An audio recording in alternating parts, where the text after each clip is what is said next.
All right, people, let's get underway. We've got a full program ahead of us tonight, and that we should make the most of all of our time. So we've got a few people just coming in late. So maybe some people, if you're sitting on the end, you may be able to move along a wee bit so that the latecomers don't have to sprint over the top of you. So if you can move over a bit. Right, so welcome everybody. First of all, my name's Colleen Brown and I am the chair of Disability Connect. Can you put your hand up if you were here at the last session we had? Right, that's very good. So welcome back. Let's hope we've got more information for you and more discussions.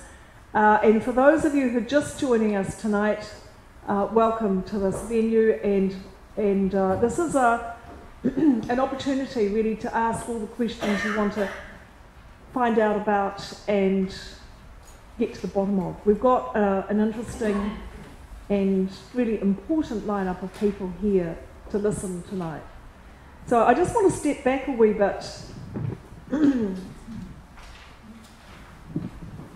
got everything around the wrong way. It's a bit hard when you're juggling. Glasses, notes, and bits.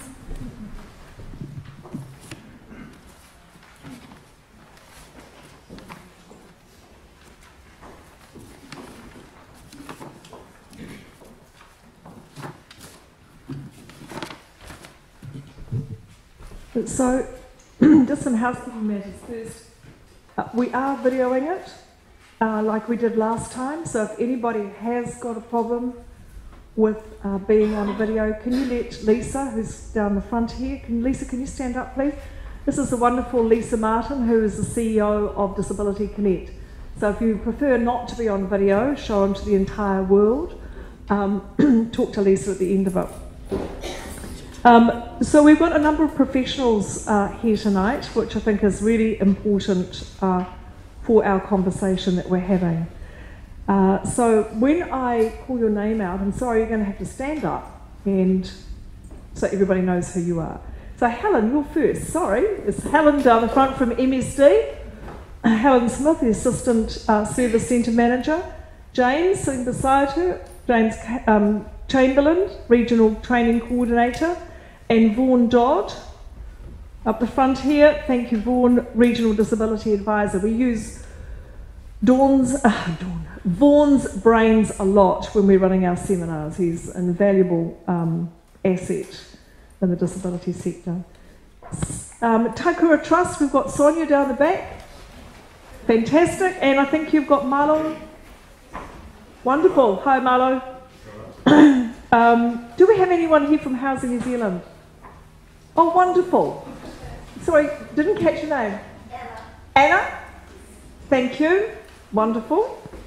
From the Ministry... Sasha, are you Ministry of Health or MC? I am Ministry of Health. Yeah, okay, so Sasha Day, who was here last time, is Sasha. And with her is Tina Lincoln. Where's Tina sitting? Down the back. Wonderful. Thank you, Tina. Tina's a parent. She'll be talking to us a wee bit later.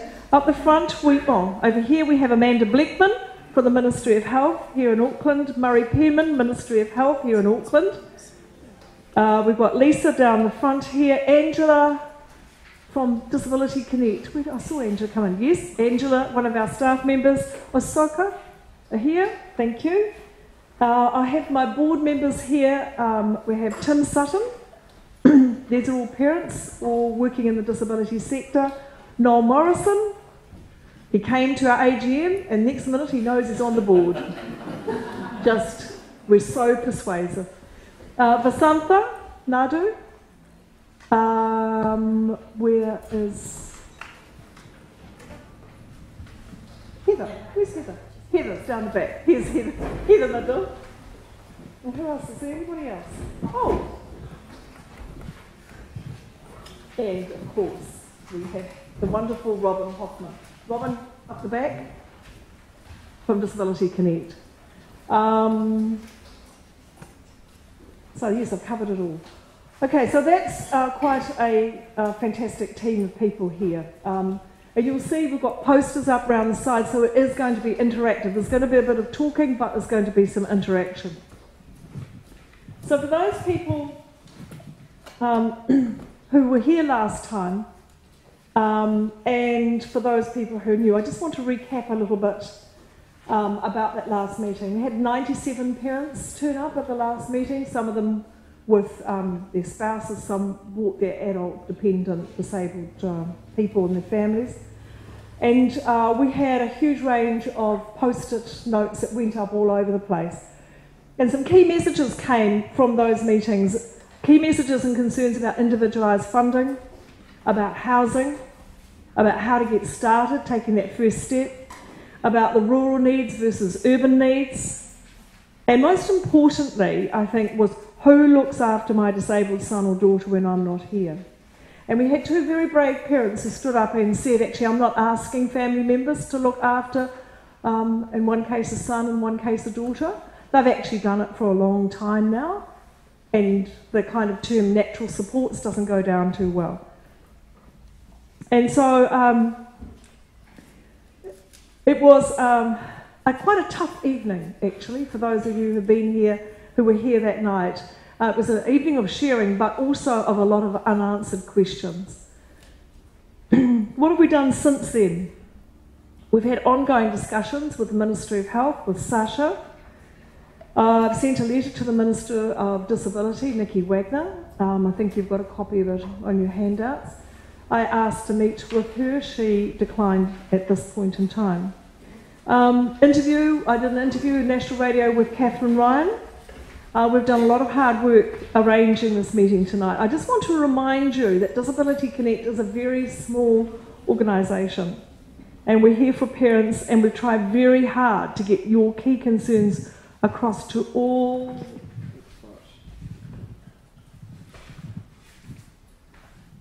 those who are and should be supporting us in the sector. But as I keep reminding politicians, there are two major issues here, and other things fall out of those two. Individualised funding is a great concept. I personally love it. But if you can't get quality carers, it's a huge challenge. Sorry? Oh, yes, I did. Yeah, Catherine Ryan interview, yep. Housing, long-term, near to families, and if you're going to have 4 high needs people together to make the funding work, it has to be a 5-bedroom house. So housing, long-term, near to families, as some parents will call it, a pyjama ride away, is a real challenge. And a lot of things fall out of those two aspects. And at times the situation I personally find myself in reminds me of when Barry and I, we just walked in the door, my husband, were in Russia in the 1970s. I know, don't look that old, but 1970s we were there. And we'd sold jeans on the black market, and we had rubles to spare, but nothing to buy unless I wanted a lime green fluorescent cardigan or some windfall apples from a peasant's market. And I think we actually bought them in the end. It gave us a stomachache. And I think we also bought a night at the ballet and a night at the circus. But it's the same sort of thing here. You might have individualised funding, but if there's no house, no flat, no carers, it's a wee bit like, for me, going back to Russia in 1975. It's a wonderful concept. What we've got to do, and you've got a role to play here, parents, we've got to make the good policy work. And the only way we can do that is stand up and be counted, I think. We've actually got to go out there and talk to people and say, this is what we want, this is how we can help you get this for us. So tonight we need to be creating options. We have got up on the posters, and you will have a go at them. What do you want government to do? For many of us, we've done this a long time.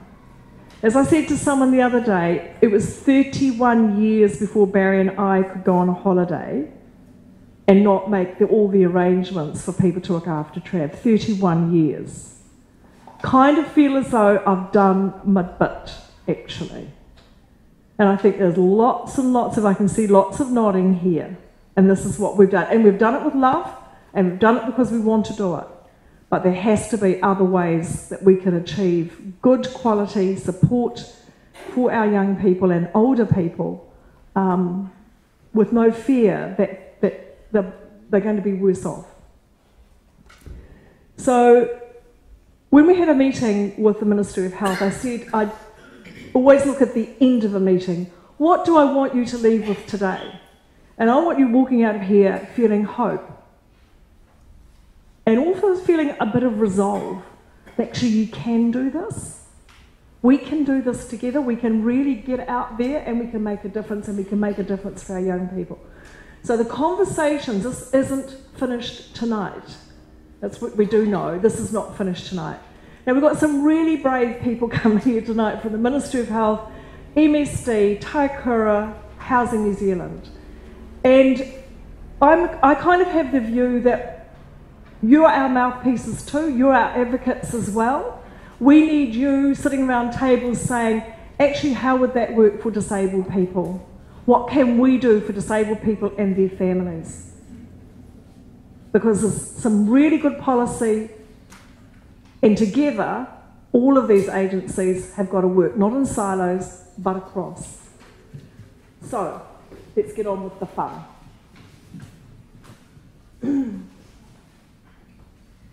So first of all, I'm going to hand it over to Amanda and to Murray, Ministry of Health people, to talk about the overview of traditional service providers' disability support and what is NASC, the NASC's role.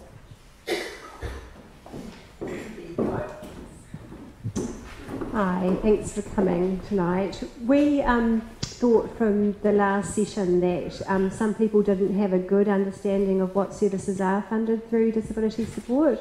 So we've just, we've got it in a handout so you can take it away. And I'm going to, I think I've just got 2 or 3 minutes just to go through the current range of services that disability support services fund. And Murray's going to talk about sort of the more innovative options, which includes individualised funding and choice of community living. So I won't spend too long, but if you do have questions, just stick your hand up. So we fund a range of services, which includes things like household management and personal care, respite and carer support, behaviour support, child development services, supported living and so on. I won't go through it because you've got it written down. The total funding that the Ministry has across the country is $1.2 billion. That's allocated to 33,000 people, and you'll see in the graph that it goes to around about, the bulk of the funding goes to around about 7,000 people who are using residential services. And we're really hoping that that changes in the future, that more people will feel confident about living in their own homes in the community and being supported in different ways. And the other service we fund is, have I got a list here? So the community care services, they include things like personal care, so that's assistance with showering and dressing and so on. Household management, which is assistance with meal preparation and cleaning. We have funded family care for those parents who choose to continue to care for their disabled adults, family members, and carer support and respite. So respite can be provided in a range of ways, in facilities or in more flexible options, and also through the carer support subsidy. And there's also supported living, which is a way of helping people to live independently in their own homes. So that's things around supporting people to manage their funding and participating in the community. Could I just ask, in the pie graph, the residential care, 45% responsible above, does that include our elderly disabled people? No, it's a very good question. So this is for people with lifelong disability under 65. Yeah, very good question. We should make that clear. It is lifelong. Lifelong. It doesn't, regardless of whether they are over 65 or under 65. So it's people who are disability services responsibility, not health of older persons responsibility, which is DHB.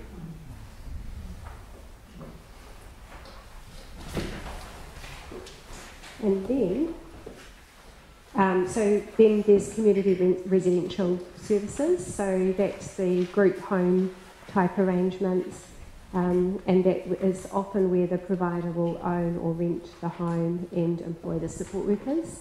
And as an alternative to community residential services, we've got supported living and more recently choice and community living. I don't know if we want this information, but So choice and community living is a new way of supporting people. So if people would prefer to live in the community but would otherwise need residential care, there is a way of getting support through a provider to live a bit more independently. And then, oh no, it's not quite my last slide.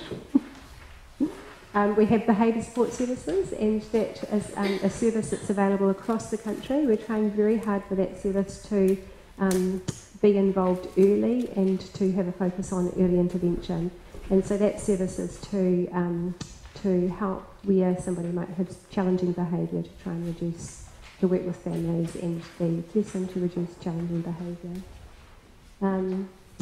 It was one of the first services that we have set up that has a focus on measuring the outcomes, and that the success of the service is based on people achieving the outcomes that they were referred for.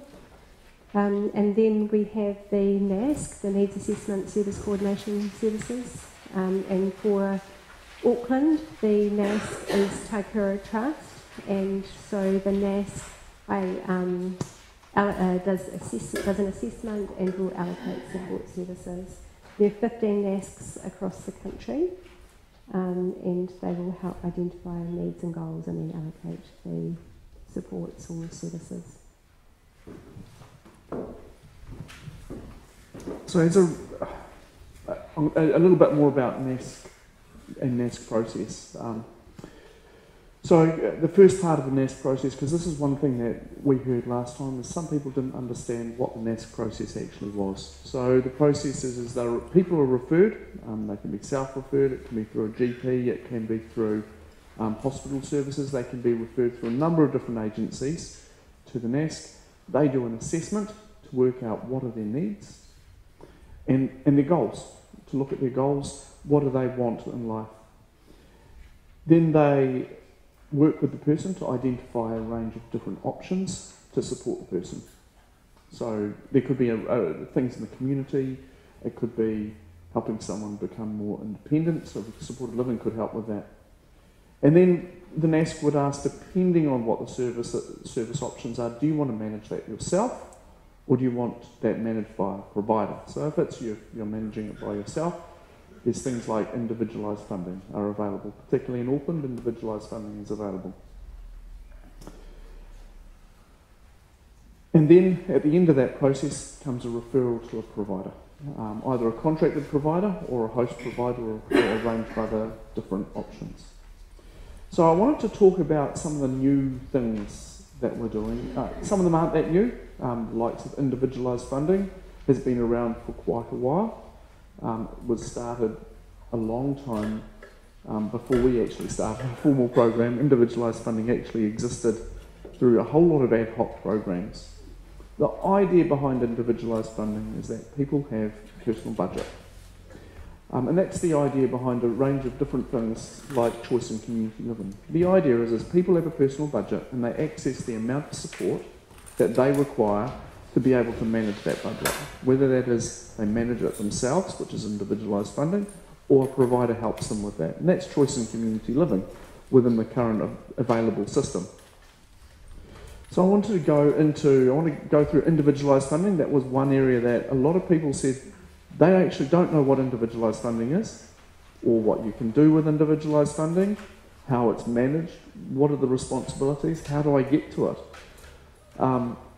So, what is individualised funding? Individualised funding is simply a mechanism, it's a way for paying for and managing home and community support services and respite supports. That's available nationally. And it lets people directly manage those resources. It gives increased choice and control, a lot of flexibility for people, so they can choose who comes, when they come, how much they pay, as long as they are within employment legislation. Don't try and pay less than the minimum wage. And what type of support is available? We've got all the flexibility with that. One of the principles behind individualised funding is that we pass along the same budget that we would pass to a provider who would provide those services. We know that people can do a better job of organising their own services, that's if they want to, than a provider can. They can achieve better outcomes because it's not as rigid as what happens in the contracted services. And now, I need to do a plug for 2 seminars that are done. There is, coming up, I didn't write down the dates, but there is an individualised funding seminar that Lisa runs. When's the date for that? There is a daytime one in October and an evening one in September. But there is a flyer on the resources table there detailing that information. So one is individualised funding and the other one is a living options seminar which looks at things like, and you'll have to correct me if I get this wrong, housing, benefits, supported living, residential, choice and community living, and family governance options. Is that the list? Oh, good.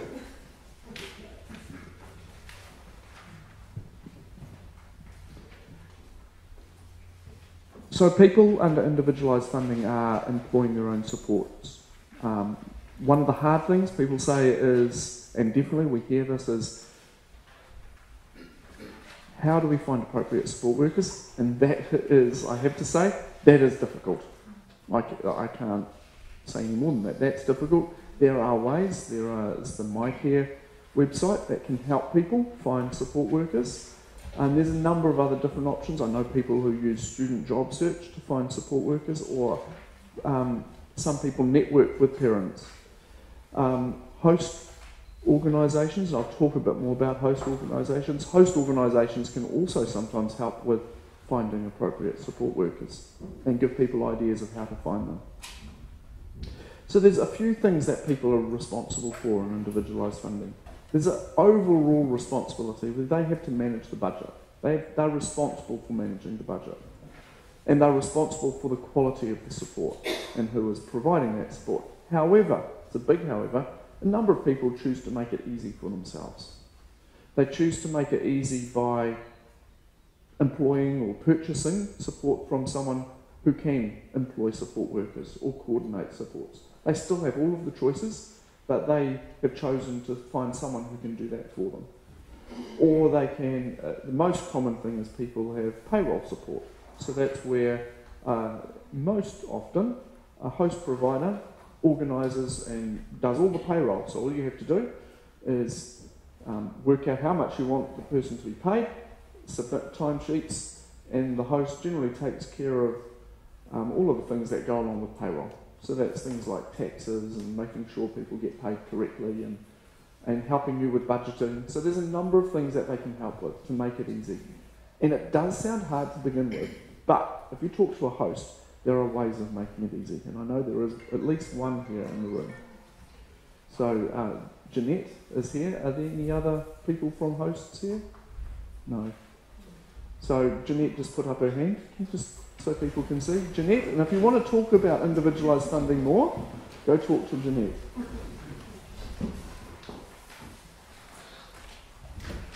Now, a bit about hosts. The ministry contracts with host organisations to help make it a bit easier.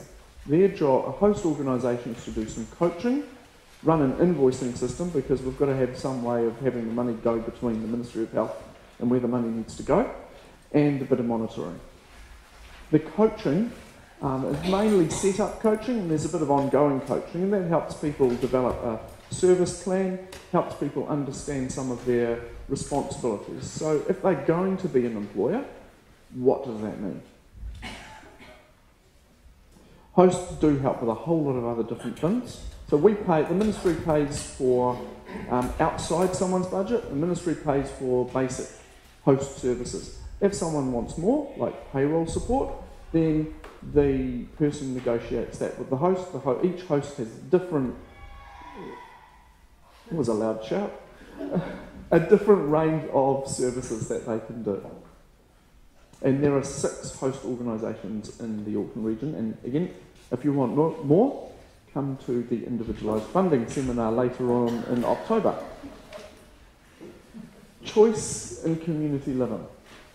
Choice in community living is a little bit newer, and it's on the same spectrum as individualised funding.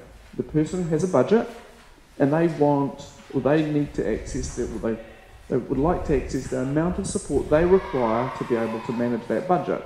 So it could be a little bit of support, like management support, and the person might need some help with employing support workers. The person may still be the employer or the contractor, whatever, but the person needs some help, the disabled person or their family needs some help managing those resources in some way. Or alternatively, someone could ask a provider to manage all of the supports. So they could employ the support workers, do all the coordination, do all of the budgeting for them. It's as much or as little support as someone needs. And I know of examples where the provider has started off managing all of the supports and the budget and everything, and then later on downstream, a couple of years later, the person decides, well, actually, would like to do this job. I want to take on this responsibility for myself. I want to contract support workers myself rather than having a provider do it for me. Because it actually, the more that the person can do for themselves, the more money it saves, the more money they can spend on supports to help achieve their goals.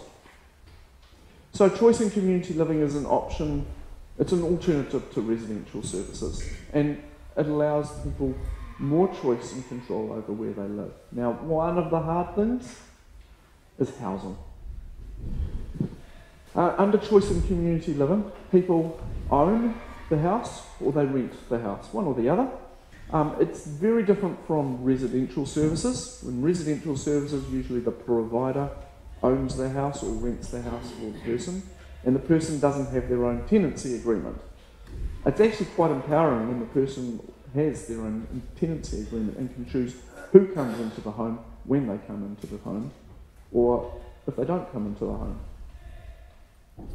The choice in community living participant determines how their support funding is used and who supports them. They choose the support workers, they choose the provider.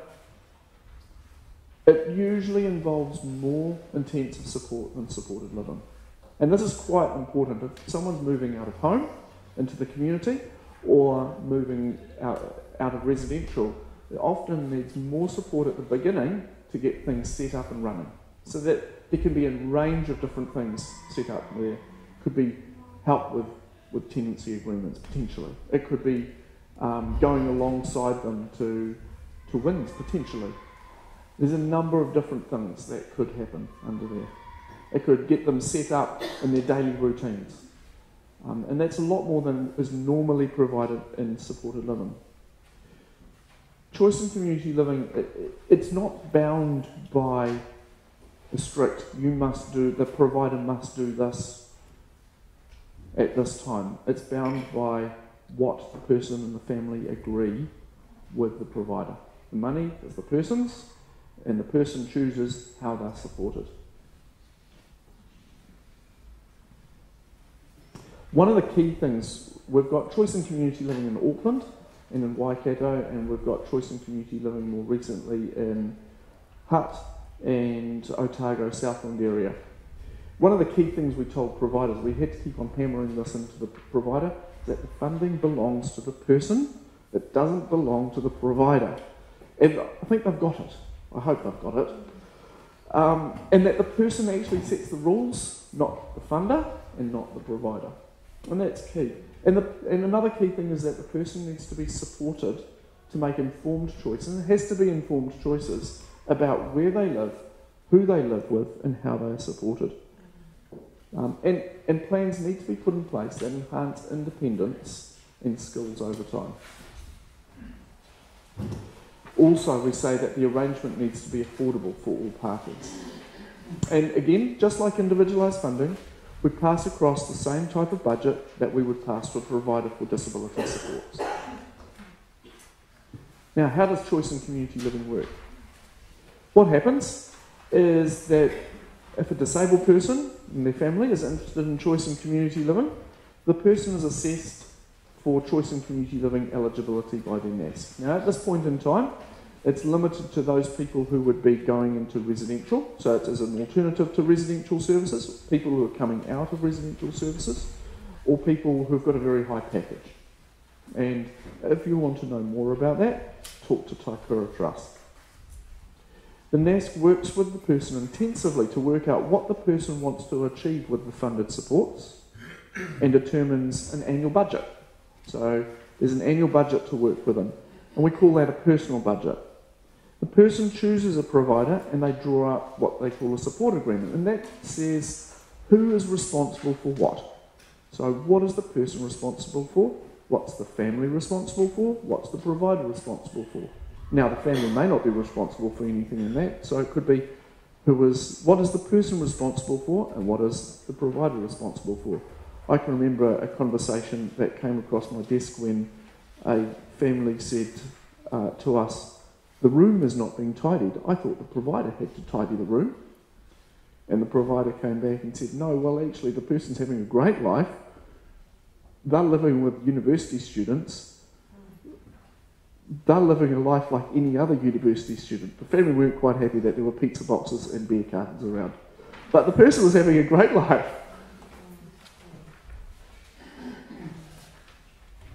So the person works with their provider, and they choose how they'll spend their money, or the money that they've been given. There are some guidelines, so there are some guidelines that they have to work within. It needs to be the additional cost of a disability, so it has to be within that. So they can't spend the money on food costs, for example, so buying food. That would be a personal cost. The person can ask the provider to deliver any of it or none of it.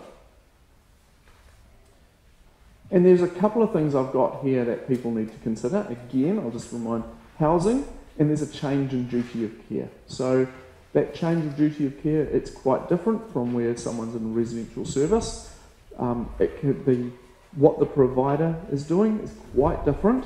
It might be the same, but it's quite different. It's agreed between the person and the family and the provider when it's set up. And it's reviewed as well.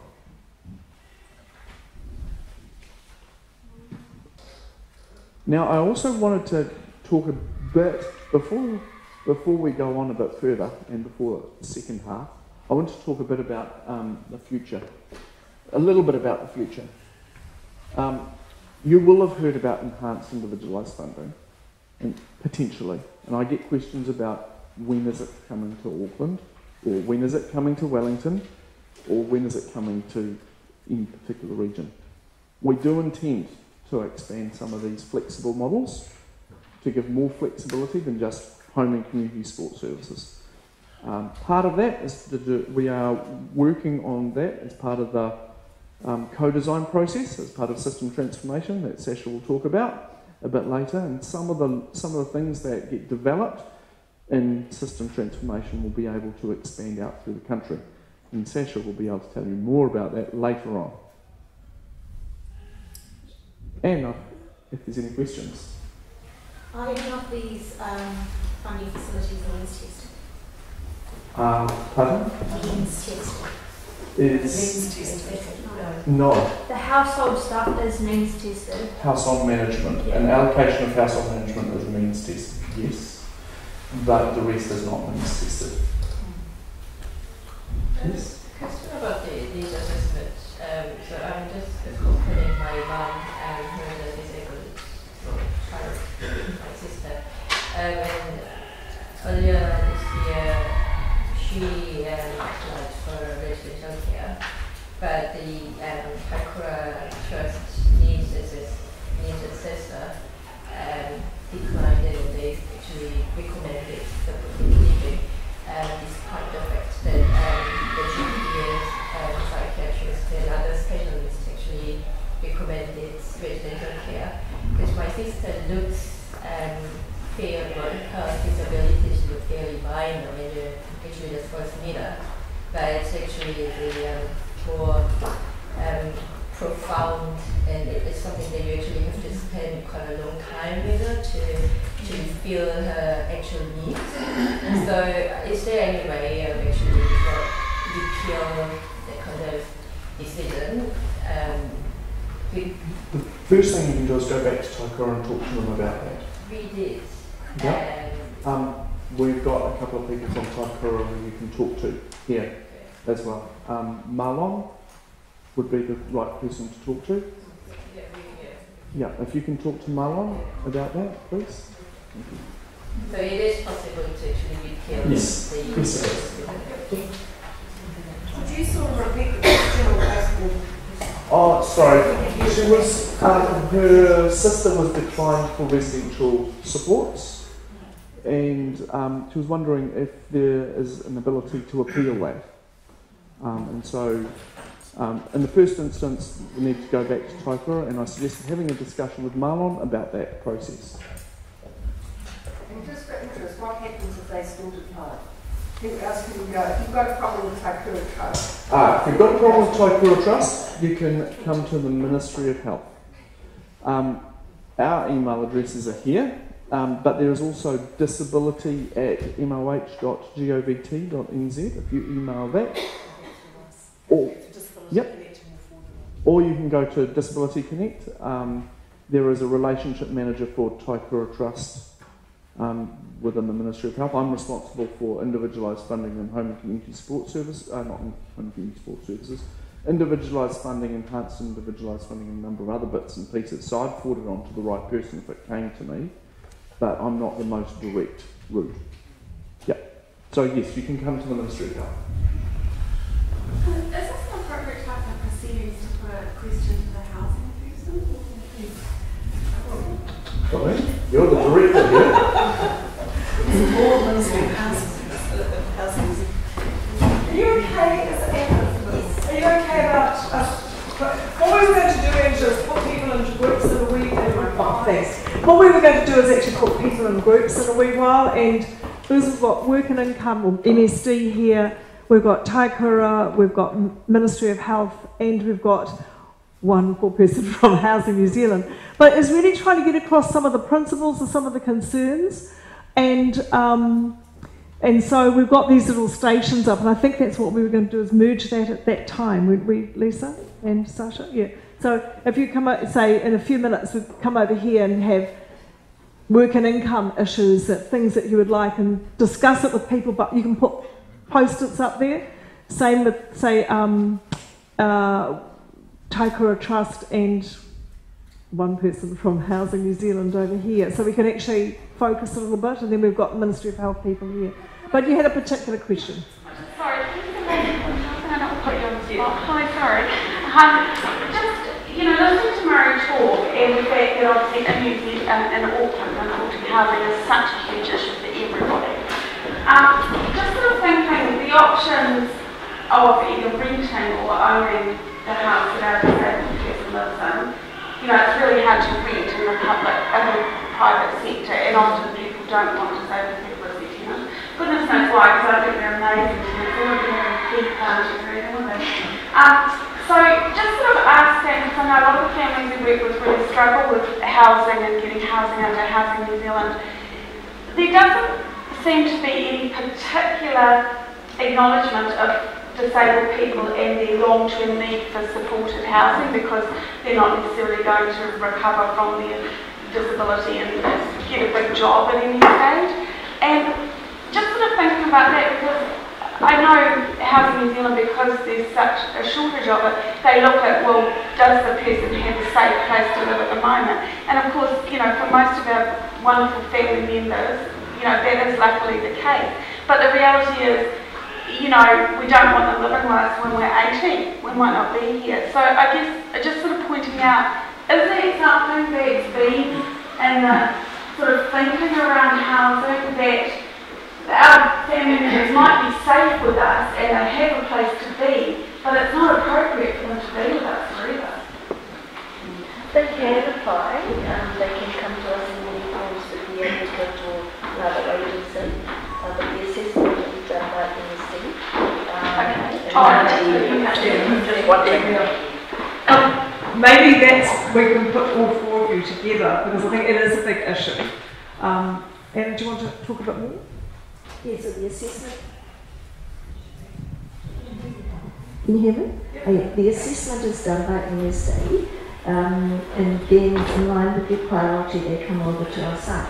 Housing New Zealand does not have a large number of homes that are potentially that can be modified. We try to see how we can work around these properties. However, there is not many properties that's modifiable. A question.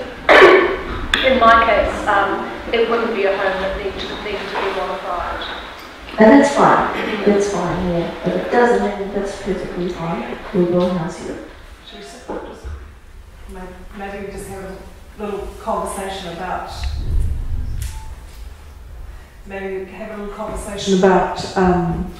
about housing for a minute, because in our case we do individualised funding for our family.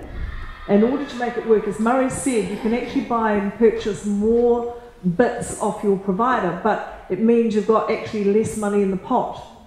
So for us, we go to level 2, they pay all the wages, etc. So we've got 4 young people, and we've managed it and budgeted it. So we've got 4 young people living together, and they were flatting. But we are employing people to go on that site. The site has to be safe. You've got to have a landlord who is responsible. And that for us was a problem when a barge board fell off the first floor and smashed down, and it could have been a carer underneath, could have been one of our kids. And no attempt to actually remedy it. A veranda on the top floor with holes in it, not prepared to remedy it. Now the problem is, you want that flat, and you either do the bits yourself or you put up with it. The other thing, to make it economically viable, you need 4 young people, possibly 5, if we're talking, and I'm assuming here that for most of us, we have young people who are more severely disabled. I'm just making an assumption here, but have really quite high needs. And so, say for our son Travis, he likes money, but he can't really tell the difference between, apart from the colour, of a $5 note and a $10 note. And he can't cross the road without support. He can't read or write. Very personable, wonderful young man, but he's got a lot of limitations as far as living on his own would be concerned. So he has to have quite a high level of support, and he's got it. But going into a flatting situation, if he was with a landlord who said after a year, well, I'm sorry, I need this flat for somebody else, that with his flatmates, one of whom is autistic, would be a huge disruption. And it's those kinds of things that impact on us as families. We talk about being the pyjama right away. It is no use for us living in Manurewa if Travis is over in Henderson. You know, it's hard enough with him being in Pakuranga for us to get there in a short time. So it's those kinds of considerations, and I suppose what we're saying is actually nobody seems to be thinking about it. We've got a lot of parents here tonight, and we're just the tip of the iceberg. There's a lot more parents out there who are really just not connected, and this is a burning issue for all of us, is the lack of anybody who's actually saying, these are the most vulnerable people in our whole society, and who is actually looking down the track for what their needs will be. We do it in education. but you know, we do it in education, we do it in early childhood. You know, we have all those systems in place there. But once they leave school, we kind of fall off everybody's radar. And so incrementally, piecemeal by piecemeal, we get working income people, fantastic, we get the support there. We get support from Ministry of Health, fantastic. We get wonderful support, what I did, from Taikura Trust, so that's fantastic. But when you try and put it all together, it kind of doesn't make the package, and it doesn't actually give you the life for these young people that you want. And what I believe that the policy brought forward by the Ministry of Health absolutely intended, as Amanda said right at the very start, What we want is more people to be able to live in their local community just like everybody else. But my goodness, we need a hand to do that. And it, you know, I would never go back from what we've done with Travis and his mates. We do family governance. It's great. We love it. And he loves it. And as far as the policy is concerned, we can tick all the boxes. But it's not easy, you know, and it would be really helpful, just to pick up on Angela's point, if we knew someone was out there walking alongside us and trying to determine what the needs are as we go. That for me is underpins everything. And we just don't see that. Yeah. So, yes. Sorry, we're going to go and break into groups in a minute, but here we go. As a parent with 2 children with issues, the energy and time that's required to go to each service, whether it be start off with Ministry of Education, end up with Ministry of Health, then Social Development, whichever group, the volume of work is huge, as you would know, and doing it to take into account the person's needs. For instance, neither of mine would like to live in a group. You know, they're young adults. Would not suit. Also, we're rural. Next to nothing available. And while you're spending all that time ticking boxes, filling out forms, updating, annual reviews, you just do not have the wherewithal left, especially at this end of life, to get it all coalesced together to get an end result. It's almost like each person needs an advocate that does all that with the services. Yes. It is hard. Lisa, down the back. You asked a further question around the housing. At the moment, does disability supported housing come under its own little umbrella, or is it just under affordable housing? Is there any separate, is there a notion that, as you're saying, that someone's fighting in the corner for the sector, not just under affordable? There's no separate. No, they got rid of it. So how do you allocate housing for people with disabilities? Well, we don't. When they come over to us and if they have some form of disability and it's severe disability, we would be referring them to the appropriate, for example, the Ministry of Health. So they get in a queue with everybody else that's waiting for a house. And people, this is where you need to get your head around this. We need to get, and just the issue that I said before about with individualised funding, we employ the people to go on site. It has to be safe for them and safe for our young people as well. And that, as an employer, really concerns me when we're at the behest of a landlord who may or may not care about those things. That you know, it is an uneasy feeling. And I can't stress enough the thing about the pyjama ride. And it has to be accessible. I mean, even you know, we have one person in the flat who she's tiny, she's just this height. The shower is over a bath, and she can't actually get over the bath to get in the shower. Fortunately, we've got another shower, but she can't actually do that. So what an ordinary able-bodied person can do, she can't, even though she's very mobile, etc.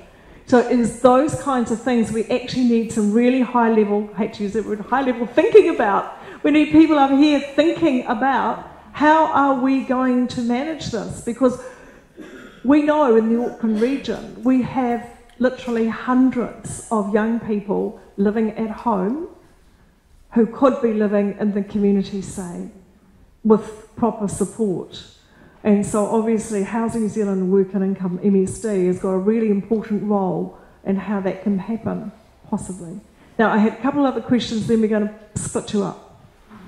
Yeah, not a question, but I just wanted to point out, I was trying to find housing for somebody who's in a residential service at the moment, and I phoned around all the what were previously independent residential providers, and now for those, all of them you have to go through and register with Onehunga Housing New Zealand. You have to go to NSC to do it, which was all news to me. So the ones before you could go to, you can't. It all goes to Onehunga Housing New Zealand. It's NSC to register.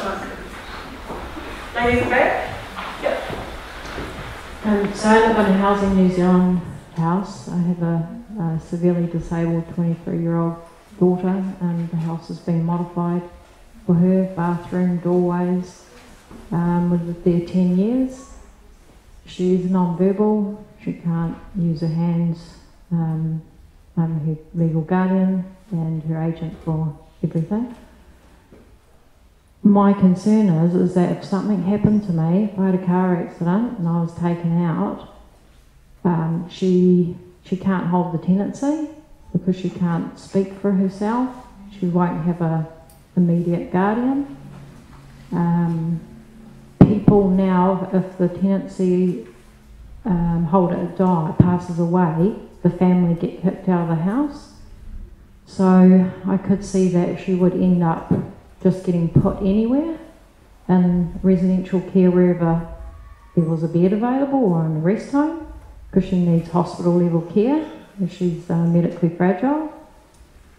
So what I would want for her is to have some time for support, 24/7 support, to go into that house until they found a flatmate and like a choices in community living provider and a flatmate. But that transition, for that to happen, I don't think it exists. And I don't want to have to put her in another home in case that happens, because it's likely that she won't. It's most likely that she will die before me, which, God, I hope she does, because I'm not leaving her here without me if I have a choice.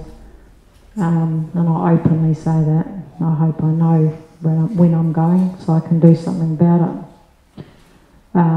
But this whole mechanism of what happens to her, there's just no pathway. You know, she should be able to stay in her home, have the 24/7 support until she gets a flatmate and there's a provider. I'm so terrified, because I'm the tenancy holder, that she's just going to get put into anywhere and have no choice. And what will happen is that will happen, and then in hindsight people will apologise. Apologies is not what she needs. You know, she needs future-proofing. That house is for her. It's on the tenancy because she was a child when we took it, but it should be for her. You know, 23. But this was 10 years ago that we moved in there, so she was a child. I'll just correct you here. Not necessarily we would kick her out. In some cases, in situations like that, we would roll the tenancy over to her.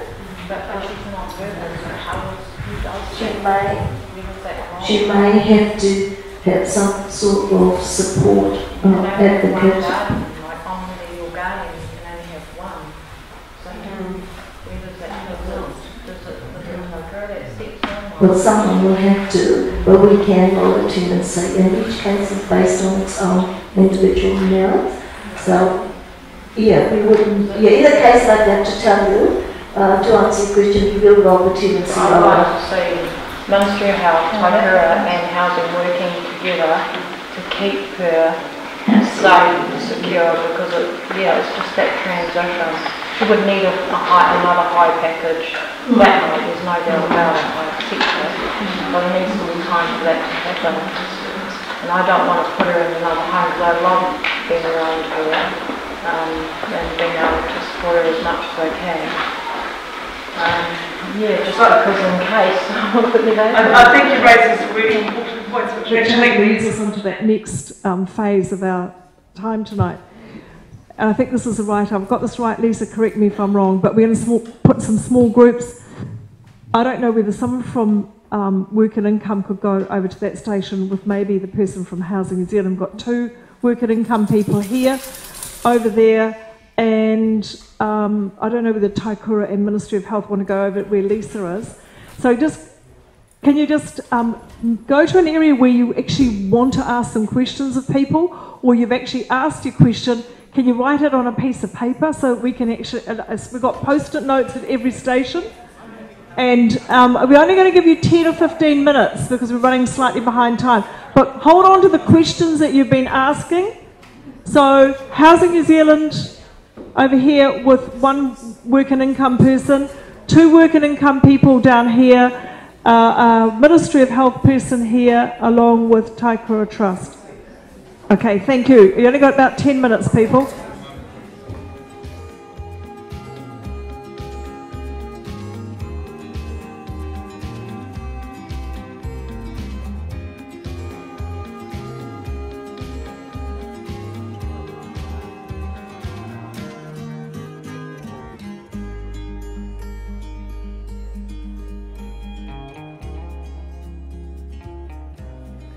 I'm going to hand over now to Sasha and Tina, and Sasha will talk a little bit about what her role is and kind of looking ahead at the future, which is going to be very, very important for all of us. So here you go. So I met some of you last time, so I'm Sasha O'Day, and I'm going to get Tina to come up because we're doing a double act. So I'm the program lead for system transformation. So I moved to the Ministry of Health at the beginning of March to lead the work about the new disability support system. So the last time I came to this meeting, I was at the point that we had developed our high-level design, we were going to Cabinet, but I wasn't in a position to tell you any of the details. Now it's all out in the public domain. We thought it would be a really good time to come and talk to you about what it would look like. But I am very conscious that the message I took back last time is we don't want 10 years to wait until it comes to Auckland. So I have taken that on very much and made sure that other people have heard that too. So it was exactly 2 months today that we had the last forum. I firstly would just like to give Tina a chance to tell her a little bit about herself and why she put her hand up to be part of the co-design group. Kia ora everyone. My name's Tina Lincoln, and just before I go any further, I just want to ask for a show of hands in regards to people that we're talking with. So obviously we've got lots of parents in the room. I'm a parent as well.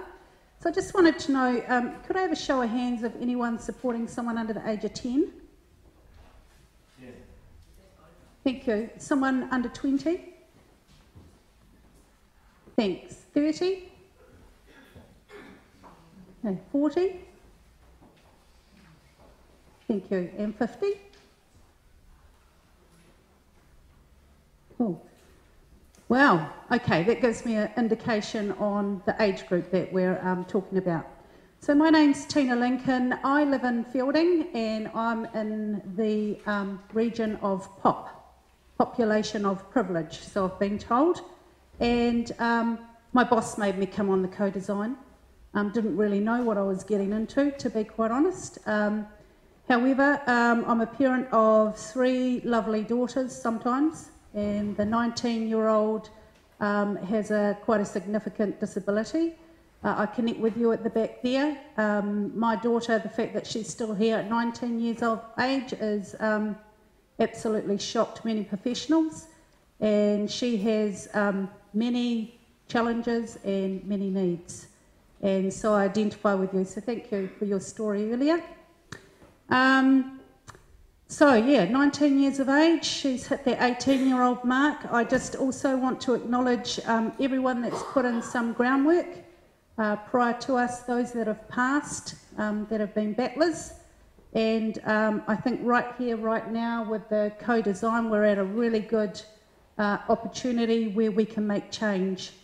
And the reason I went on to the co-design, apart from my boss telling me I had to, was the fact that I wanted to join the group because I wanted to be the voice for families and whānau to be heard around the table. Also wanted to be the voice for people who are non-verbal and unable to talk for themselves. And I believe in everyone having the same opportunities in society. Sharing real life examples and realities was really important to bring around the table. and diversity acceptance. So I had to change some of my own thinking along that process as well. I just want to go into my work. I work for an organisation called SAMS, and right at the moment I'm doing some work under Care Matters, where basically we connect with families. I have a colleague here, Leanne, put your hand up please, who happens to be a sibling. I don't know if there's any siblings in the room, but she's one of them. And we cover the country from the bottom of Invercargill right up to the top far north. And what we do is we design resources from families for families. And we connect with lots of families. We've heard lots and lots of stories. We understand the issues and the concerns. So that's sort of my work role. Back to you, Sasha. So just a quick reminder about where system transformation came from. So back in 2011, Minister Turia was the Minister for Disability Issues, and a group from the disability community, some parents, some disabled people and some providers went to her and said, hey look, we need to do something about day services. This is MSD funded day services. And she said, look, thanks for telling me about the problems, but I really want you to come back and tell me what you think the solutions should be. And a group of them went away and they thought about it and they came back and said, look, actually, it's not about what disabled people do 9 o'clock to 3 o'clock Monday to Friday. It's about their whole lives. And they came up with a vision and principles for the new disability support new disability support system. And what they wanted was that in the future, disabled people and their families will have greater choice and control over their lives and support, and make more use of natural and universally available supports. Is everyone familiar with the Enabling Good Lives principles?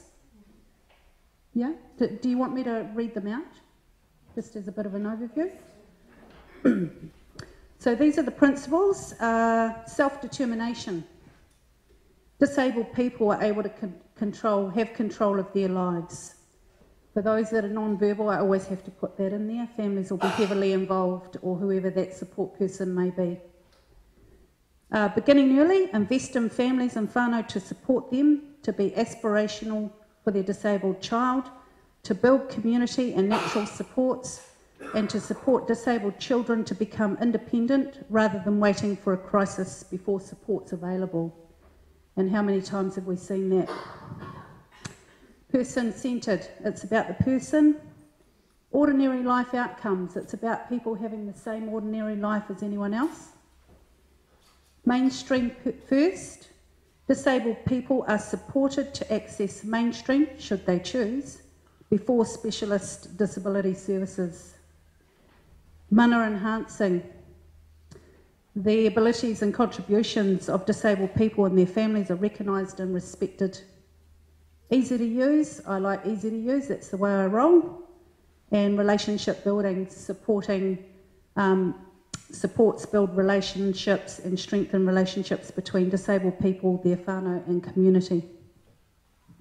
So since 2013, we've run 2 small demonstrations of what the Enabling Good Lives vision and principles could be like in practice. One was in Christchurch with school leavers, high needs and very high needs, and one in the Waikato. And that was with 4 groups, and one group in particular was what we were talking quite a lot about in terms of housing, was the people who wanted an alternative to residential care or were at risk of going into residential care without an alternative.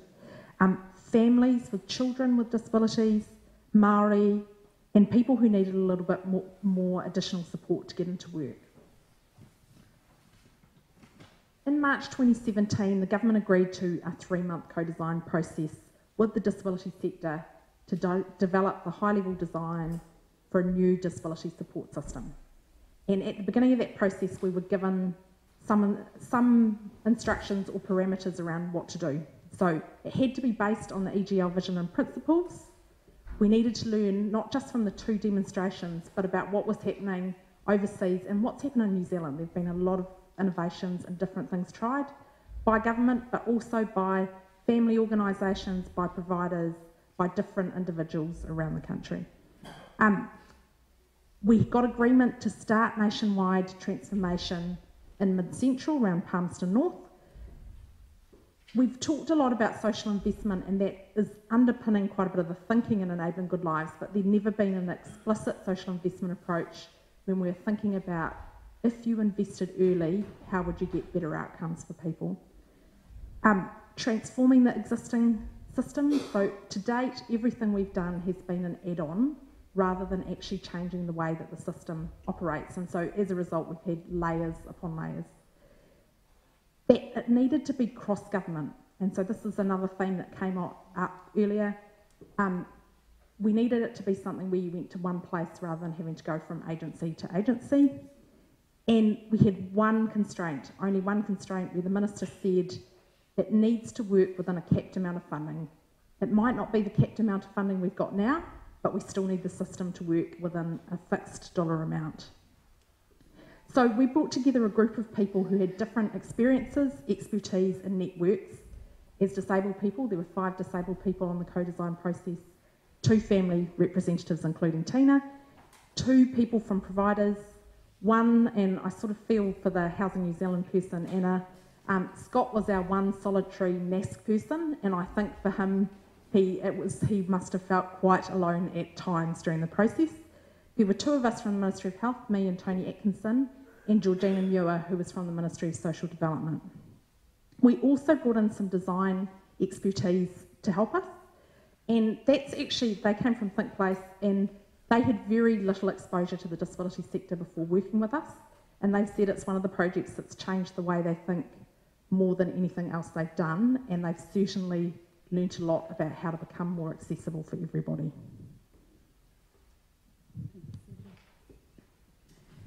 So we had a series of 10 workshops over 2 months, which was pretty intensive.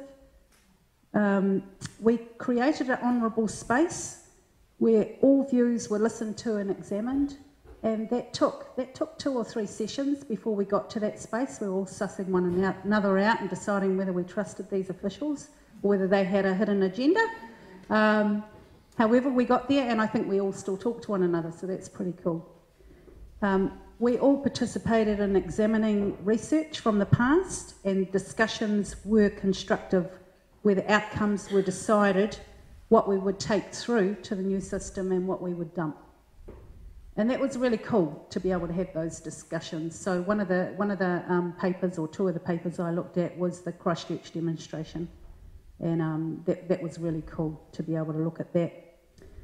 I have a new respect for officials in the room, as some conversations would have been really hard for them to hear. And we're a really noisy bunch, and sometimes we take a bit to be quiet. We were all challenged to stay on topic, otherwise we would never have got the work completed.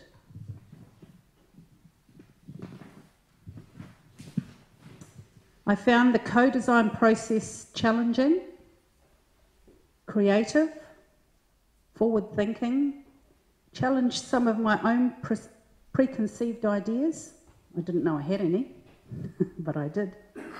And I had to start thinking of things differently, looking at solution-focused. I found the co-design process very, very intense and also challenging, but was really, really pleased with the design that we came up with together. Going into the process, and even on every day, I'd go into an exercise and I wouldn't have any idea where we were going to end up. And it always was much, much better than anything any of us could have come up with on our own. That actually bouncing the different ideas and the different views shaped it into something much better. But the thing that we really focused on was actually what would be the ideal experience for the disabled person and their whānau, and we kept coming back to that. Would this work for somebody who didn't have anybody in their lives? Would this work for an 8-year-old within a family? Would this work for somebody who lived rurally versus would it work for somebody who lived urbanly? So we kept coming back to, one of my things has always been that if we don't have it work for everybody, whether they've got family in their lives, we won't have actually succeeded. So that's been part of it. But also the value of just bringing the diverse perspectives together to come up with the right solution. So what did we come up with? So before I talk about that, I just wanted to say during the process, my understanding is, and hopefully you'll shake your head yes, that if we've got anything wrong, we can change it. So if I sort of describe it as a machine because my husband's a Harley mechanic, and I've helped him a bit in the garage. So basically, building the frame for the machine and being able to move out cogs and parts where they're needed and to be shifted. And then the design process is going to happen region by region. You guys know your region better than anyone else. Same with Palmerston North in our region. Why shouldn't we be designing it for our region? You know what's needed. Housing was one of your big things here tonight, so just wanted to recognise that. So what did we come up with? The first thing we came up with was the fact that we didn't believe that a diagnosis should draw funding, that there shouldn't have to be a diagnosis, it should be about the need. And so, is that a clap in the room? Yeah, so many of us have battled for a diagnosis, and then when we examined that, it was mainly because we didn't get funding without one, or sometimes it was a fact of reflection on bad parenting if we didn't have one as well. So I just thought I'd put that out there. So the new disability information will be welcoming. It's going to be an outreach, and ideally no person will be left out. So anyone in residential care will be outreached as well, including rural people. There's going to be an outreach part to it. There's going to be multiple channels of connecting, and it's not going to be one gateway as we currently have at the moment. Funding for disabled people, family and whānau to build capability and capacity. So I don't know about you guys, but some of us are a bit worn down and we haven't had the ability to start being able to think differently. And so there's going to be an extra amount of funding to be able to assist families, and a lot of that can be peer support. Families supporting families, disabled people supporting disabled people. The new funding system will have choice of self-assessment, which will be easy to use, transparent, and funding will be made available for people in crisis. So I'm just going to pause there because I just think of many families that I've come across over the years, and there's been nothing for them. And the way the system is, it's been quite broken. So I just want to acknowledge that that was a really firm part that I was quite involved with. Expanded peer and family whānau networks, including formal support for people without someone in their lives. So we're talking about advocates, independent of a service provider, that sort of stuff. People will hold their own personal information plan and will choose who or if they want to share it. Streamlined monitoring that is appropriate to the level of funding. National and local governance groups will have disabled people and family whānau representation. Seamless support across government. So I want to do a visual demonstration of how this might actually look. So Sasha, I'm going to put you right in the middle there. Can I have someone from MSD, please? Thank you. I know education's not in the room. Can someone put their hand up for education? Cool, thank you. Who else needs to be in here? Do we need Housing New Zealand? Housing New Zealand, would you like to come forward? Anyone want to represent ACC tonight? Anyone can? I'll let you do it. Don't be shy. Put your hand up for ACC. You don't have to be the real person, it's just a scenario. Oh, thank you. Anyone else we need to be thinking about here? The disabled person? Okay. Disabled person, come forward. Wins? Yep, so we've got MSD. Yep.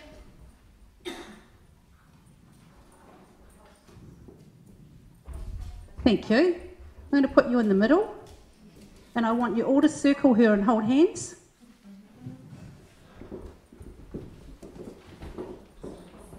And now I want you to move around slowly and talk to one another.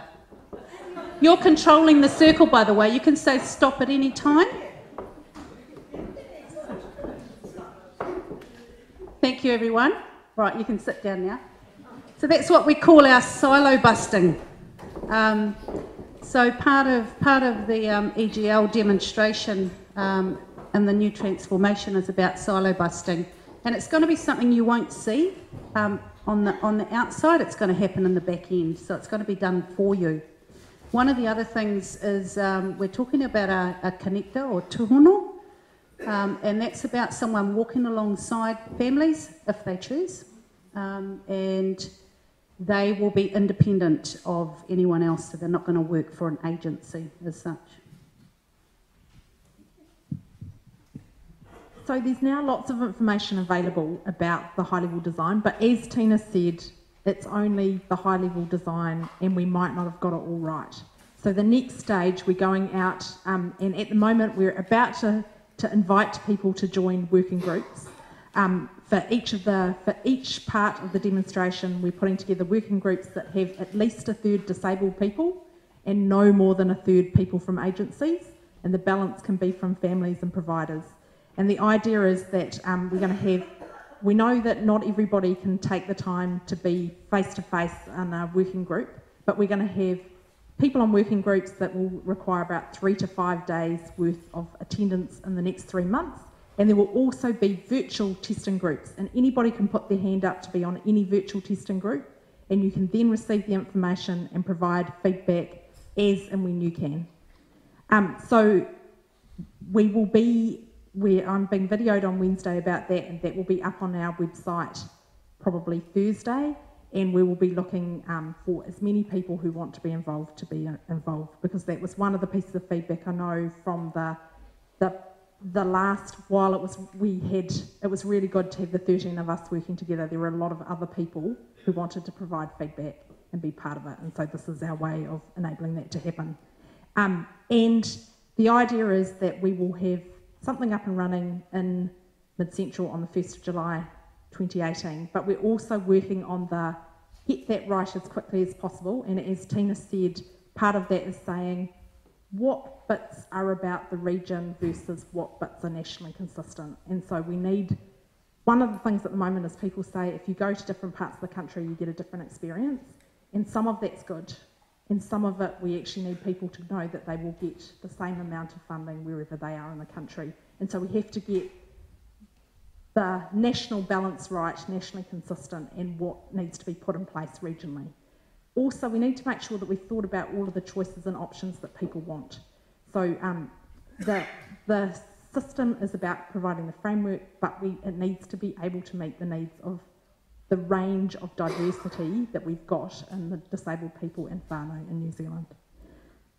So, we're happy to answer any questions. I've got a big Scottish voice. I've got a question. I really like the idea of everything circling and the person who's disabled being at the centre. How are you going to train the person, and I'm sorry, I'm going to pick on working income because that's often where we have that first interface.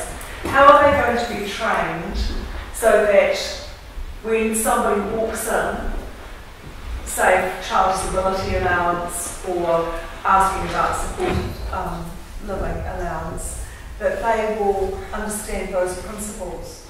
So firstly, I'll come to that in a sec, but firstly, I don't think you'll end up going to working income for child disability allowance or for disability allowance.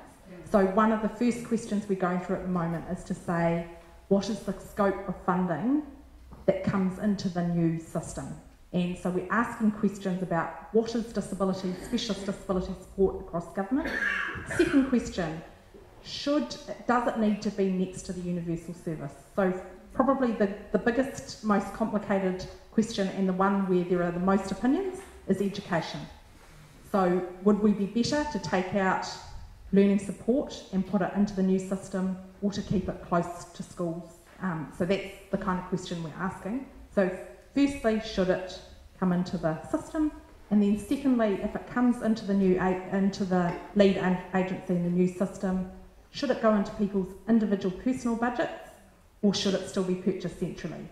And the default principle we're going is we want as much as possible to go into personal budgets, unless there is a really good case to continue to purchase it centrally because there are significant benefits from buying in bulk, or where it's somewhere where there's a really thin market and we're worried about supply, and if people are going individually, we may not be able to ensure that there continues to be services available.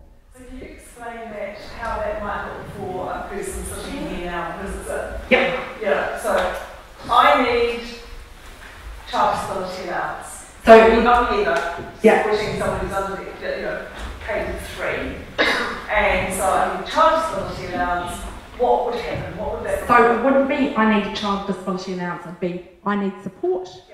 I come and we would ask you 2 or 3 questions, and based on the 2 or 3 questions, you would get a package of funding.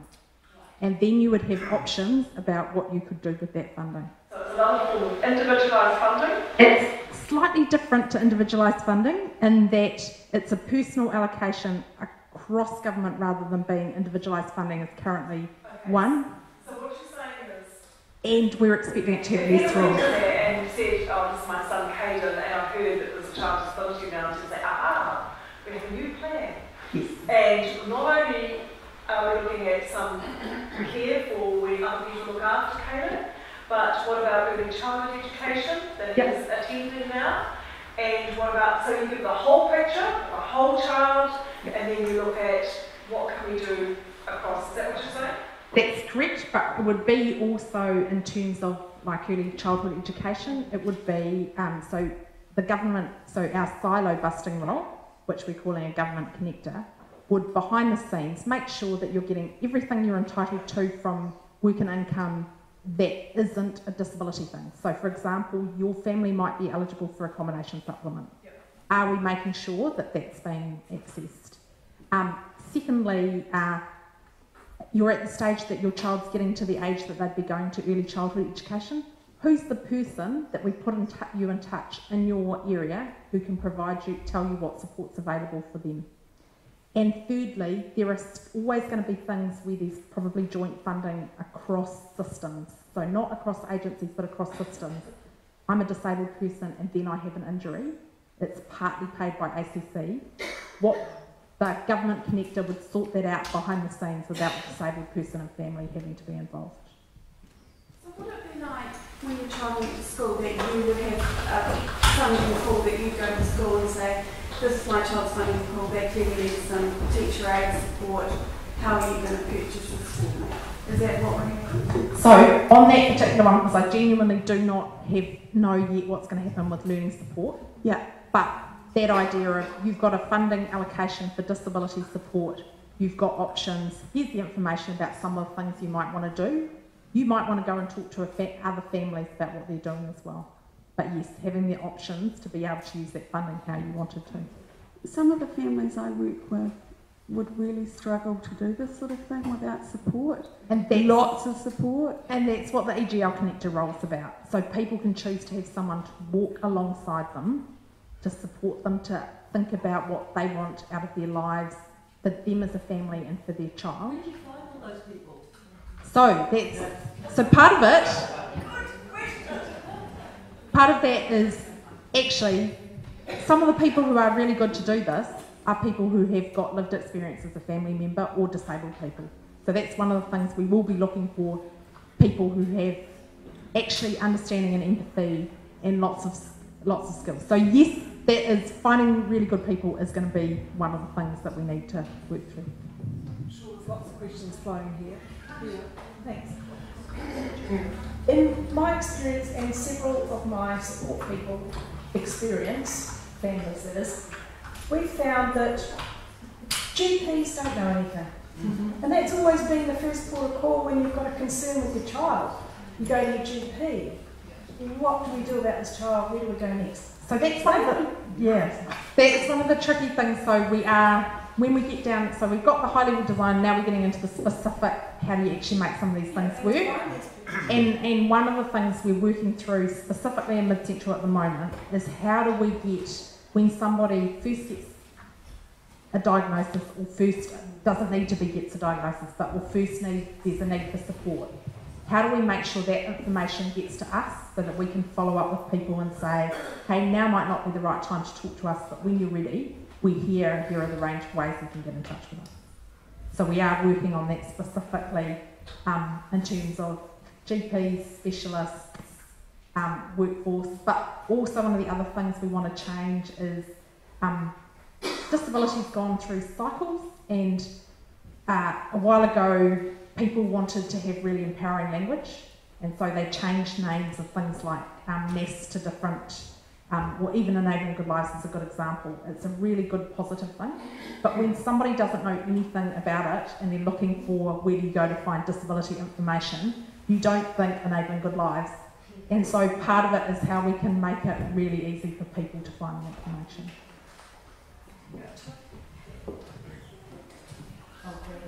Yeah, this may not be the right time to ask it, but part of what I'm thinking also is, a lot of what you're saying I think sounds excellent. But when you've got this number of people that are there as almost like an advocate role, and we're going to find out what you, I can imagine someone coming to you and you'd be saying, that's great, you can go on a list, but it's going to be 4 weeks before we can get you because of the number of people. And so the challenge I see is going to be some of this funding, and that's a amount of funding required to fund people, not going to the families that need it, but it's definitely a needed role, and how do you make sure that that can be sustained? So that is something we are really worried about, and so we've had very much, so one of the ways we're going to do it is that at the moment we've got lots of additional assessment in this infrastructure at the moment. So everyone gets the same size fits all assessment. And if you take away assessment for everybody with a small package, that will actually free up quite a lot of resource. We also make you reapply, well, we make you go through a reassessment process every so many years, get rid of those reassessments. So we go say, actually your funding stays at the same level unless your circumstances change and you come back to us. And we'll contact you once a year just to make sure whether your circumstances have changed. So there are some ways where we can free up funding out of the existing system in terms of the infrastructure. But we do know that the experience in Waikato demonstration was that the Waikato demonstration members had 4 times as much time to spend with people as the people in the nest did. And so that led to different outcomes because they were able to build trusting relationships with disabled people and families. They were able to understand more, to work with them to think more about what they wanted out of their lives. So there is a trade-off, but what we're doing to try and manage that is, and this comes back to also what Tina alluded to, is we're setting up a prototype in Mid-Central, going for the leanest infrastructure we think we can get away with, and try it.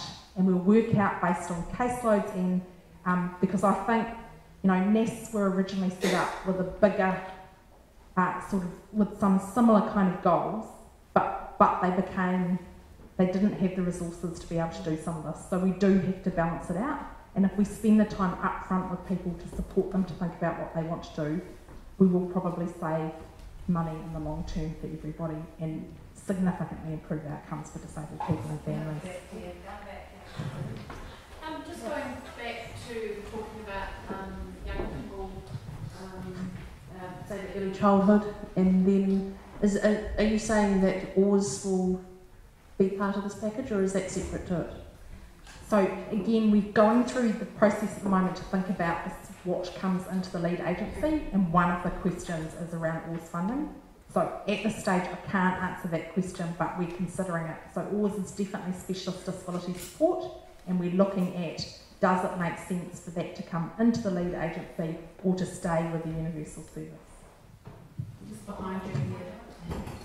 Hi. I don't know if this is a question or it's a statement, but it goes back to the GP thing and this wonderful connector concept that you have. I think we need to broaden out who those people can be, because people have got stuff to offer even if they don't have degrees or they don't work in the sector. But with GPs, and it did worry me about the early childhood intervention, that the medical interpretation of disability is very, very different to the social interpretation, and unfortunately never the twain shall meet.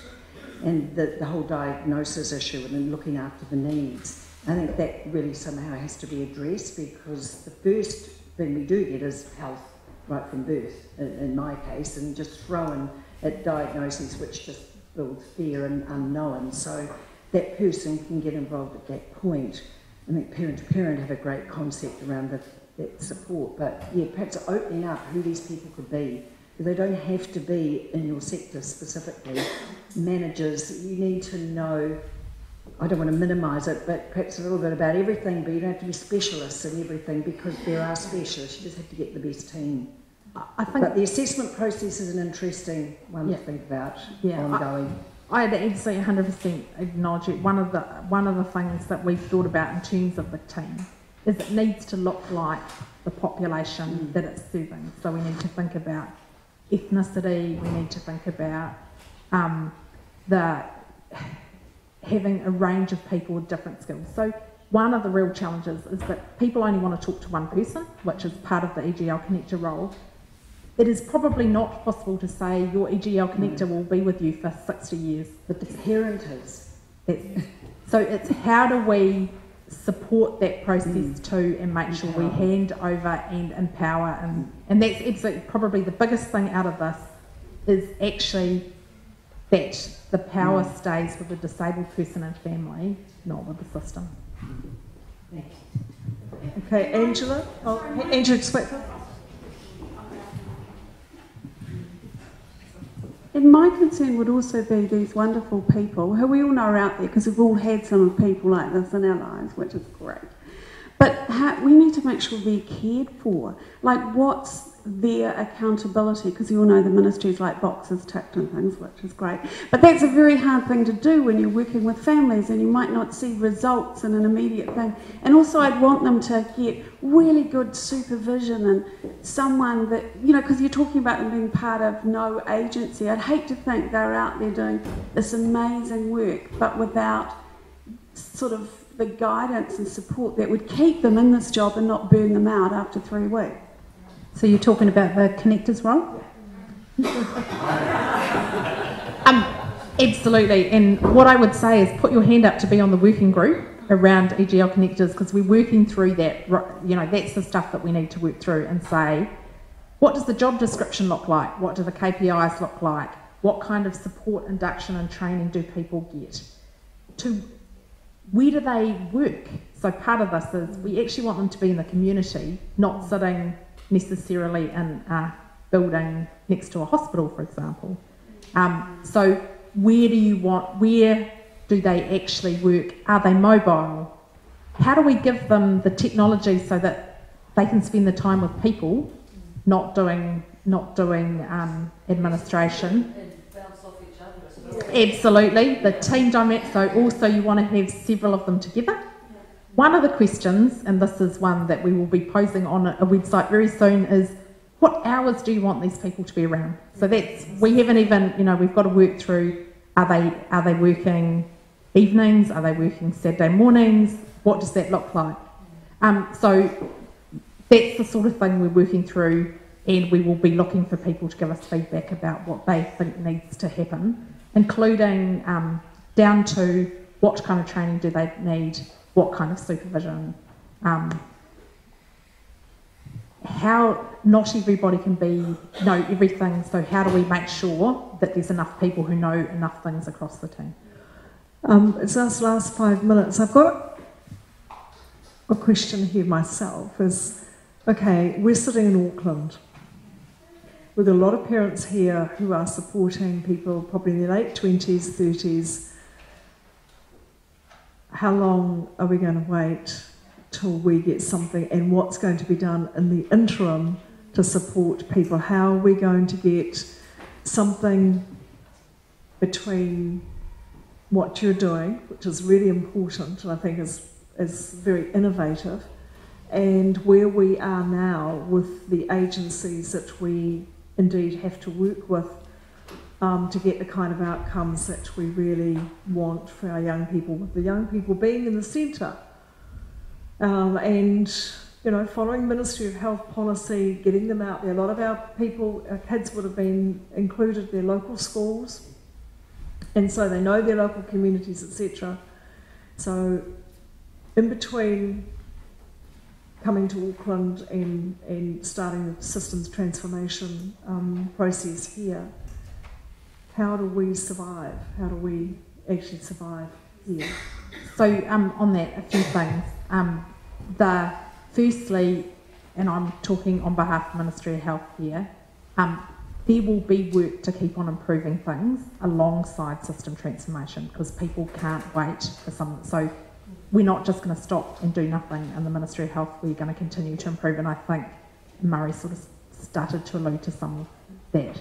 Secondly, when we get to being clear about what we think the final model is in mid-central, we're going to stop and say, what do we need to phase out and roll out over a period of time, and what things can we roll out ahead of the new system being rolled out? So there might be some things, there's already changes proposed around respite, for example. So there might be things that we can say, yep, we can actually do that now ahead of system transformation.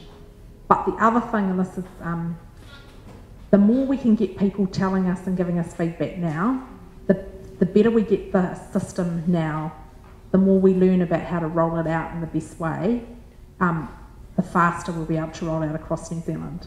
But the other thing is, it will actually depend on, in mid-central, we've got disabled people, family members, providers, iwi, on a regional leadership group working together to support this.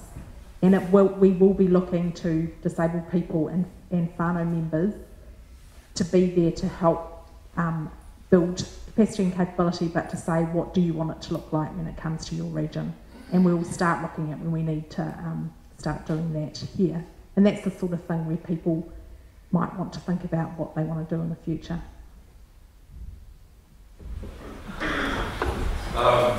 Firstly, I think there's obviously a lot of work on your side to try and develop a national policy framework and think outside the sphere, and I really commend you for that as a parent. But you did say, and there's no but in this, but as I know enough about policy development to know that when it gets into operations, there's a sort of a bit of a view that, you know, this is something that someone else needs to deliver. So we've got national policy frameworks and then we've got regional delivery. I sort of heard that area. So in policy work I've done before, I've always been interested in trying to force the policy people to do some case studies, to actually run the thing out to the end, to make sure that the wheels don't fall off somewhere. And I'm going to get on to the elephant now, because we started to talk a little bit about housing, and really that is the elephant in the room for everybody in Auckland. So I just want to sort of fire something at you, and I'd like you to remember the name, the ABC theorem, because meetings like this will ask you about this again in the future. So what is the ABC theorem in terms of housing? Well, you've got a price to actually set up a house in whatever form. And in the end, someone's got to fund it, whether it be by, on the one hand, a rental or by some sort of purchasing arrangement. And A might be all the stakeholders, and they could be regional organisations, they could be charities, they could be parent groups, they could be all sorts of people. And they have an element that goes into the funding in some way. And the next bit is the young people who, by virtue of some of the assistance they get from the state via accommodation supplements and other things, have a capitalisation of what they're going to, you know, the rental they're going to pay or whatever version of that. And then, so those are the two. And the C is, how do you bring that aggregate of A and B up to the line? And this will be the point where all the politicians run away and no one wants to talk about it. Now, some people who've tried that, where do you go? You go to the bank or you go to Housing New Zealand, but in the end you're going to ask them a question. I have A because the person has given me an undertaking regarding A. We've capitalised all this stuff regarding B, so we have A plus B. And we are looking for the C because at the end, the aggregate of all of that gets us going. And I am concerned that no one wants to think about the sea, because in the end there does need to be an injection of some sort, and it often will need some innovative thinking. And I use one example. Many of us, when we were young, our parents used to talk about a thing called capitalisation of family benefits. All right, now that was what a lot of people in most of maybe your generations or your parents' generations got their first house on. You have to think outside the square, and it may not be politically correct, and it may not suit the current political thinking. But in the end, the parents of this community are going to be looking for outcomes and looking for, in fact, delivery. You can talk all you like about some of the policy frameworks, with all respect, and you've done a wonderful job, but do not ignore the regional delivery. Do not ignore the A plus B plus C theorem, because you're going to have to find the C for the thing to work. If you don't find the C, then we're going to have lots of these meetings, and you're going to talk a lot about policy, and we're going to get not much delivery. Thank you. Thanks very much for that. But I'm just going to finish off. I've got on this here, solution focused. Yeah. We are solution focused. So I'm thinking it's about 8 o'clock, aren't we? Yeah. We're just going to wrap up. Two things just back to that though. One was 100% agree with you about the delivery and the implementation, and so that is why we are prototyping a mid-central. And I have a mix in my team of policy people and operational people for exactly that reason. But the reason why we're trying it is to make sure we think we've got quite a lot of it right, but there will be things that don't work in practice, and we need to make sure we've got a year to actually make sure that they do work, learn from it, adjust it. So we are really focused on that, and we will have a very stroppy regional leadership team with some pretty amazing disabled people in whānau on it who are going to hold us to account on that, which I think is really important. You will be asked again. Yes. On the housing question too, thank you for that. It is something that I have definitely got the message after the last forum, and we will be thinking about how do we, what are the different, so just to give you kind of a quick example, one of the other things we've been thinking about is funding and incentives, and one of the questions we've got is if people don't use their disability support funding that's in their bank account by the end of the year, what do you do with it? And how do you not create incentives for people to spend up to the last dollar? Now that might be one way to think about, that goes into your mortgage account. It's just, you know, we can start thinking about some creative options around that. So we will add that to the list. Thank you. It is about talking with local government as well. I'm on the Auckland Council Advisory Panel, and for the last 3 years I've been talking about all the wonderful new houses going up in Auckland, and there's no toilets downstairs because you don't have to put one in. So that rules out older people, and it rules out people with wheelchair users or mobility issues. And so I think, you know, there's got to be a lot of discussions, not only central government but also local government as well. Is there any burning question right at the very end? Because, you know, you've obviously, everybody's had a long day, but, yep. It's got a funny little question. Why isn't the minister here tonight? Any reason? What? I didn't actually ask the minister to this meeting. I did ask the minister to meet, and she declined, as you've seen from that letter, at this point in time.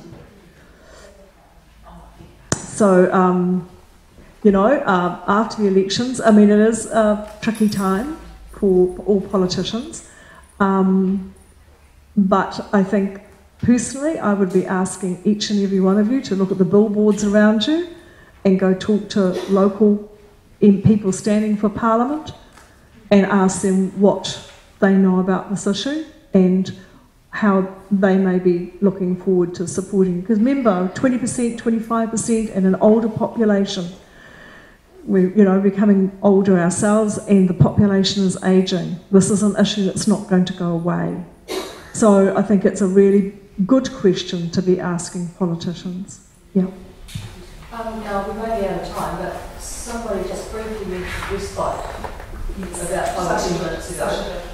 We haven't talked about respite, should we? because I had a look at that document that's been released, and it seemed to me that it was trying to push people away from facility-based. Now, I use facility-based respite because I don't have family.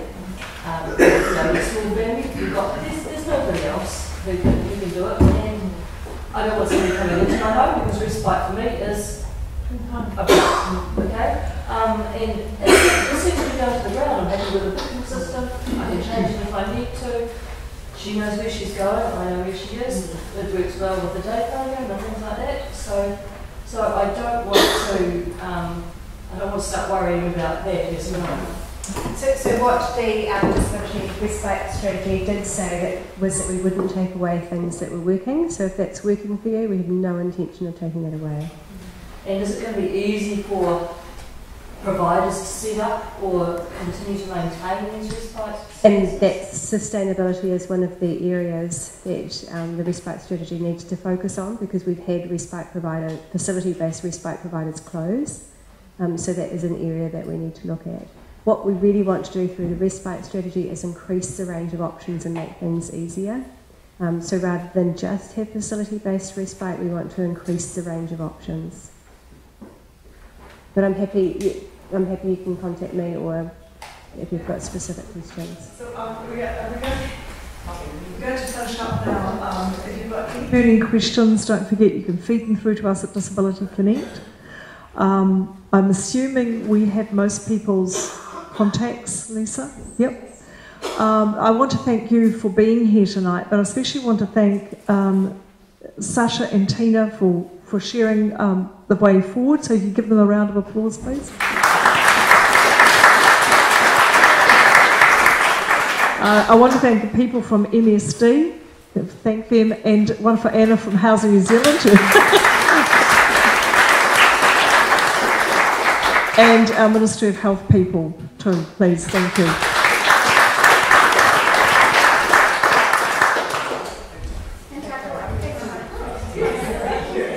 I knew there was somebody else. Thank you. So look, if you've still got some stickers you want to put up on your posters, can you do that now as you're leaving? Grab something to eat on your way out, because it might be a long drive home. Don't forget you live in Auckland. Take some sustenance with you. Thank you all very much indeed.